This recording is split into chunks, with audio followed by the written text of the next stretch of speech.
Hello friends, कैसे हैं आप सब। आज हम लोग कंडीशनल स्टेटमेंट्स इन पाइथन को डिस्कस करेंगे। बेसिकली कंडीशनल स्टेटमेंट को समझने से पहले आपको कंडीशन का मतलब समझ में आना चाहिए, है ना। जैसे कि मान लीजिए अगर हम अपनी डे टू डे लाइफ की भी बात करें तो हम लोग बहुत सारी कंडीशंस को डिस्कस करते हैं। जैसे मान लीजिए अगर मैंने ये करा तो क्या होगा, अगर मैंने वो करा तो क्या होगा, अगर मैं इधर से गया तो क्या करना है, अगर मैं उधर से गया तो क्या करना है, अगर मेरे मार्क्स इतने आए तो क्या होगा, अगर मेरे मार्क्स उतने आए तो जितनी भी अगर मगर वाली जितनी भी हमारी चीजें होती हैं, इसको हम लोग इंग्लिश में क्या बोलेंगे, इफ एल्स, है ना। और किसी भी लैंग्वेज में अगर देखा जाए तो हम इन्हीं को कहते हैं कंडीशनल स्टेटमेंट्स। ठीक है। तो आज हम लोग ये चीज डिस्कस करेंगे कि पाइथन के अंदर आपके पास में किस किस तरह के कंडीशनल स्टेटमेंट्स हैं। तो चलिए आइए स्टार्ट करते हैं। सबसे पहली चीज, अगर हम कंडीशनल स्टेटमेंट्स की बात करें पाइथन के अंदर तो आपको इफ में ही बहुत सारे वेरिएशंस मिल जाएंगे। ठीक है। जैसे जब आप दूसरी लैंग्वेज यूज में लेते हैं आपको इफ के स्टेटमेंट्स मिलते हैं अलग अलग वेरिएशंस में, ऐसे ही आपको स्विच केस भी मिलते हैं। लेकिन जब हम पाइथन की बात करते हैं उस केस में आपको इफ में ही वेरिएशंस मिल जाते हैं, जिसमें सबसे पहला आपका if statement, then if else statements, elif statements. वैसे हम एलिफ को अगर देखा जाए तो this is nothing but el if else का शॉर्ट फॉर्म है ये। और नेक्स्ट आता है आपका नेस्टेड इफ स्टेटमेंट। तो ठीक है फ्रेंड्स, आज की क्लास में हम लोग इन सबको बहुत अच्छे से डिस्कस करेंगे, क्योंकि अब आगे वाले मेरे जितने वीडियोस होंगे वो कंडीशन बेस्ड होंगे, है ना। क्योंकि अभी तक हमने पहले जितने भी वीडियोस करे हैं फ्रेंड्स, उन सब में हम लोगों ने बिना कंडीशंस के simple input process and output से रिलेटेड ही प्रोग्राम्स बनाए हैं। लेकिन अब आने वाले प्रोग्राम्स में हम इन्हीं चीजों को यूज में लेंगे, इसीलिए इन सब का आपको यूज, इन सब का आपको सिंटेक्स, कैसे हम इसको लिखते हैं, ये आपको प्रॉपरली पता होना चाहिए। आपके लॉजिक आपको इस तरह से डेवलप करना है कि आपको ये पता हो कि आपको कब खाली इफ स्टेटमेंट को यूज में लेना है, कब इफ एल्स को, कब एलिफ को और कब नेस्टेड इफ को, है ना। हम सारी चीजें एक साथ यूज में नहीं ले सकते। तो हमें according to the conditions, according to the situations ये डिसाइड करना पड़ेगा कि हमें इनमें से किसको यूज में लेना है। तो चलिए आइए इन सबको हम एक एक करके डिस्कस कर लें। सबसे पहले देखिए फ्रेंड्स, जो हम डिस्कस करेंगे that is your if statement. If statement का मतलब ही यही समझ में आ रहा है कि अगर मान लीजिए मैंने कोई कंडीशन लिखी, जैसे यहाँ पे दे भी रखा है, मैंने इफ में कोई भी कंडीशन लिखी, हम कुछ भी लिख सकते हैं, है ना। अगर वो कंडीशन या तो सही होगी या फिर वो गलत होगी। देखिए एक चीज ध्यान रखिएगा, कंप्यूटर में कोई 50-50 नहीं होता है, या तो सही होता है या तो गलत होता है, आर या पार, है ना।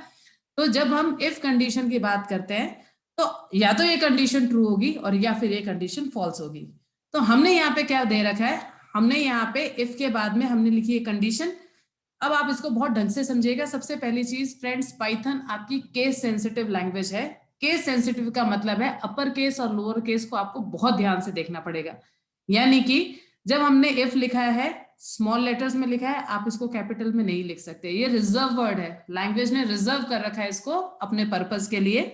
फिर इसके बाद में आपको कोई भी कंडीशन देनी है, जैसे अभी हम इतनी सारी कंडीशंस डिस्कस कर रहे थे ना, कि अगर मैं पास हो गया तो, अगर मैं फेल हो गई तो, ऐसे करके कोई भी एक कंडीशन, वो कंडीशन अगर ट्रू होती है तो आपको क्या करना है, उसको आपको थोड़ा सा इंडेंटेशन देख करके, यानी अगर आप देखेंगे ये मैंने स्टेटमेंट थोड़े से गैप में दे रखे हैं।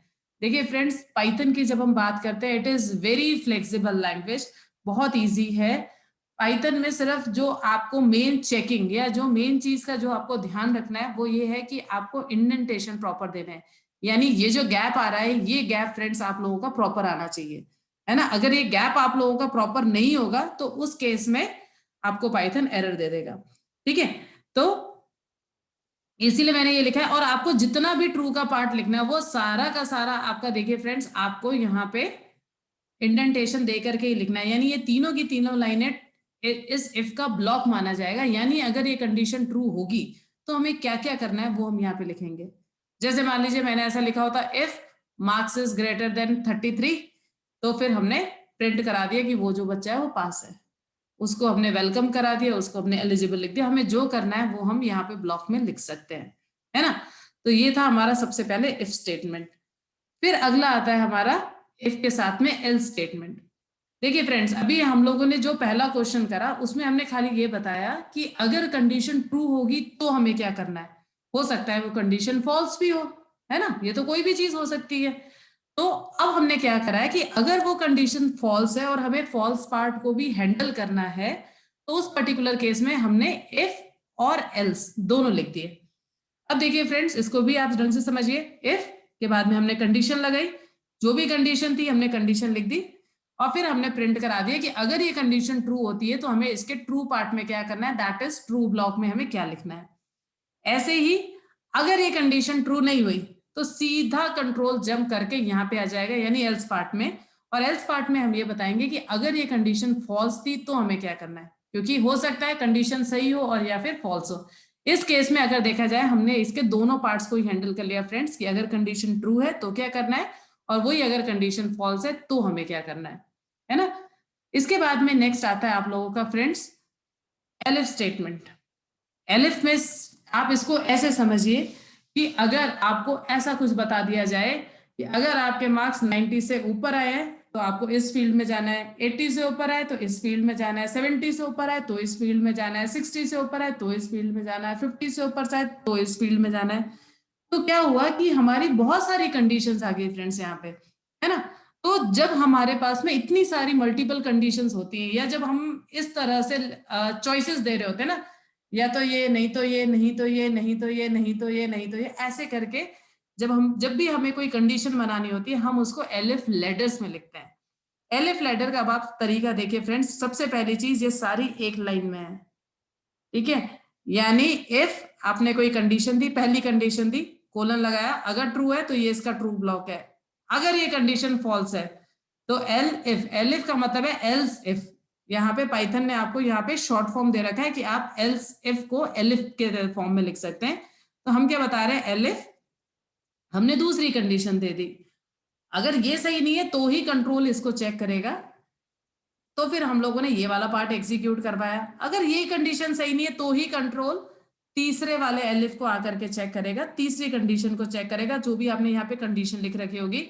अगर ट्रू है तो इसका ये वाला पार्ट एग्जीक्यूट हो जाएगा, अगर ये ट्रू नहीं है तो फिर जो भी आपने लास्ट में एल्स में लिख रखा होगा वो पार्ट एग्जीक्यूट हो जाएगा।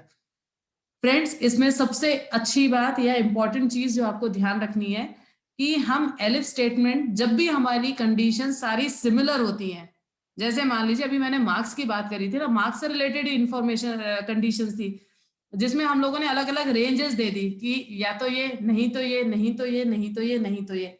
ऐसे अगर कोई भी आपकी रिलेटेड कंडीशंस होती हैं तो हमें उसको हमेशा एफ एलिफ में के थ्रू या एलिफ लेटर के थ्रू ही लिखना होता है।